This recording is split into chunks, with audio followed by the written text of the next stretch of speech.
नमस्कार दोस्तों, एक तोता ने बताया कि इन 3 प्रकार के स्त्रियों से कभी भी शादी मत करना, चाहे कुंवारे रह जाना।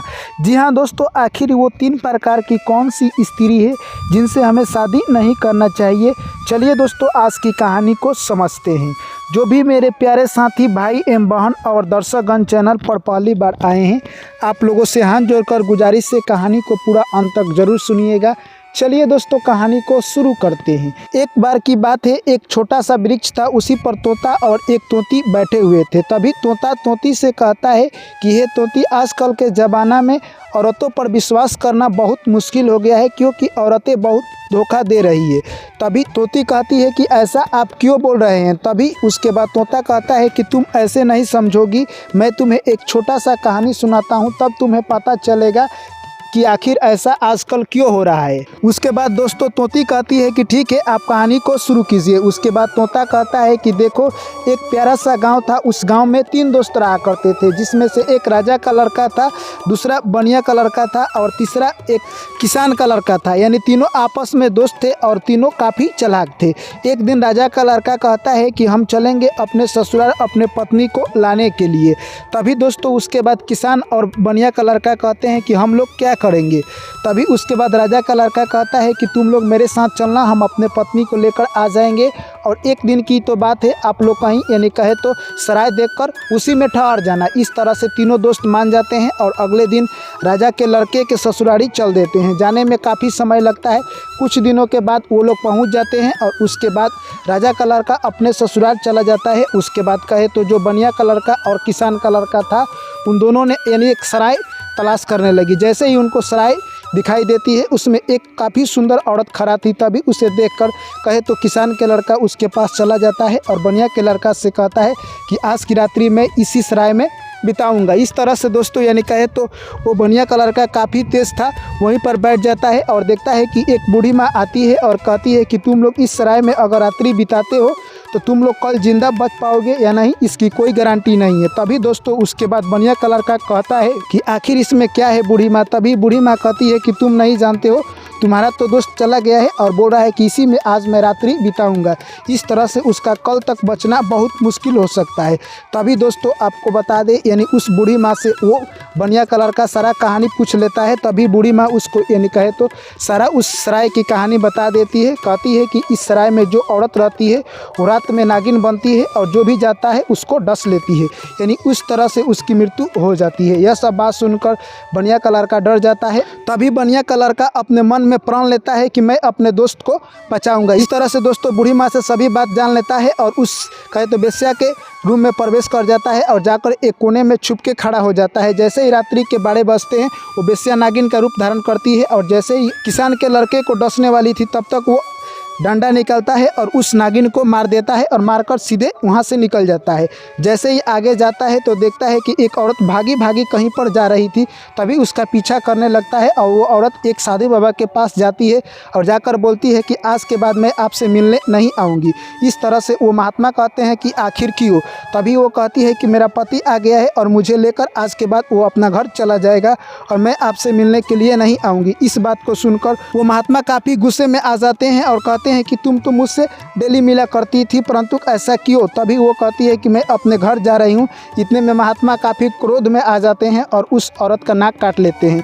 दोस्तों उसके बाद यानी कहे तो जो बनिया का लड़का था वो तलवार निकलता है और उस साधु की सर धड़ से अलग कर देता है और उसके बाद वहाँ से आगे चल देता है।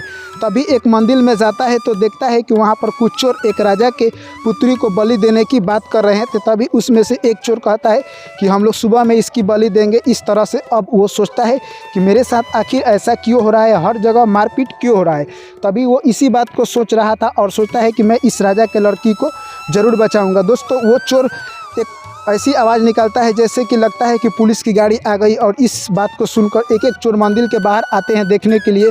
और क्या करता है बनिया का लड़का, सभी चोर को धीरे धीरे मारते गया और अंत में सभी चोर को मारकर उस लड़की को बचा लेता है। तभी वो लड़की कहती है कि आप मुझे मेरे घर तक छोड़ दीजिए, मैं राजा की लड़की हूँ।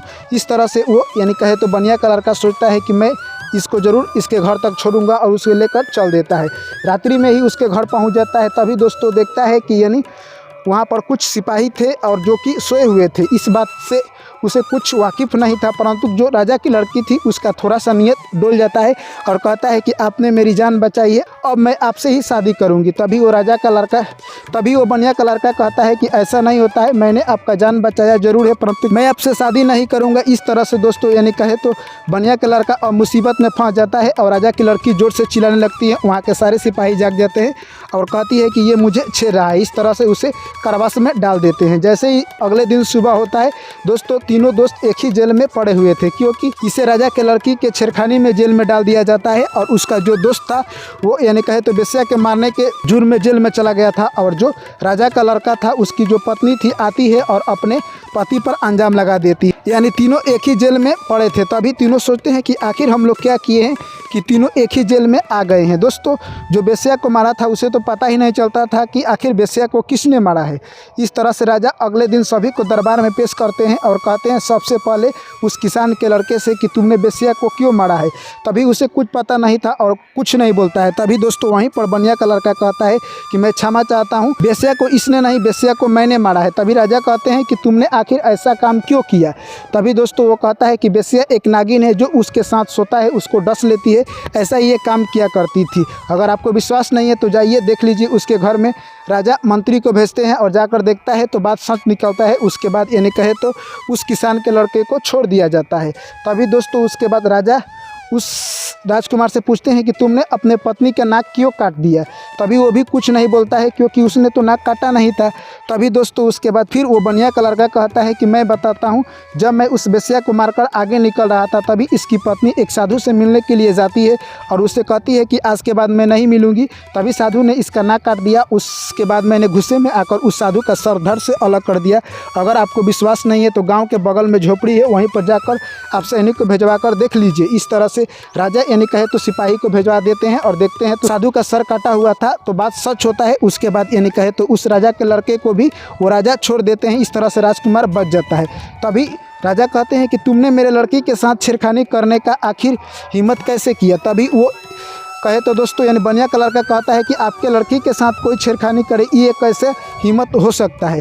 तभी राजा कहते हैं कि हकीकत क्या है तुम बताओ। उसके बाद मैना कहता है कि तुम कहानी को ध्यान से आगे सुनना। तभी दोस्तों उसके बाद यानी बनिया का लड़का कहता है कि जैसे ही मैं उस महात्मा को मारकर आगे बढ़ रहा था तभी मैंने सुना कि एक मंदिर में राजा के लड़की को बलि देने वाले हैं कुछ चोर। मैं वहीं पर बैठा हुआ था और एक गाड़ी की आवाज़ निकालने लगा, जैसे कि पुलिस की गाड़ी आती है। एक एक चोर देखने के लिए बाहर आते गए और सभी को मैंने मार दिया और आपके लड़की को लेकर घर जा रहा था। तभी आपकी लड़की मुझसे प्यार का इजहार करने लगी और बोलती है कि शादी कीजिए। मैंने इनकार कर दिया और ज़ोर ज़ोर से चिल्लाने लगी और सिपाही पकड़कर मुझे जेल में डाल दिए। इस तरह से दोस्तों राजा का सर नीचे हो जाता है और कहते हैं कि तुम निर्दोष हो बनिया का लड़का, तुम भी जाओ। उसके बाद तीनों दोस्त अपने मिलकर एक साथ घर चले जाते हैं। उसके बाद मैना कहता है कि तुमने देखा किस तरह से यानी औरत एक पुरुष पर यानी कहे तो कलंक लगाती है। दोस्तों उसके बाद यानी मैना कहता है कि इन 3 प्रकार के स्त्री से कभी भी शादी नहीं करना चाहिए। एक जो कि शादीशुदा हो और दूसरे से दिल लगाती है दूसरे मर्द से, तो ऐसे औरत से कभी भी शादी नहीं करना चाहिए। और दूसरा जिसका नीयत खराब हो उसके साथ कभी भी शादी नहीं करना चाहिए, नहीं तो वो कभी भी धोखा दे सकती है। और तीसरा बदचलन औरत। जी हाँ दोस्तों, यानी बदचलन औरत वो होती है जो कि अपने पति को भाव नहीं देती है और दूसरे के फेर में हमेशा लगे रहती है, जिसका नीयत खराब हो, जो हमेशा यानी कहे तो गंदी काम करती हो, ऐसी औरत से कभी भी शादी नहीं करना चाहिए। इन 3 बात को सुनकर तोती कहती है कि हे पियाजी आपने तो सही कहा। उसके बाद तोता कहता है कि जो भी व्यक्ति इन 3 प्रकार की स्त्रियों से शादी करता है वो अपनी ज़िंदगी में हमेशा उदास और दुखी रहता है। चलिए दोस्तों, मैं आशा करता हूँ कि ये कहानी आप लोगों को समझ में आई होगी। तो वीडियो को कर दीजिए लाइक, चैनल को कर लीजिए सब्सक्राइब। पुनः आप लोगों से मुलाकात होगी एक नई कहानी में दोस्तों। आप लोग तब तक मुझे दीजिए इजाज़त। सभी साथियों को मेरा प्यार भरा नमस्कार। जय श्री कृष्ण। राधे राधे।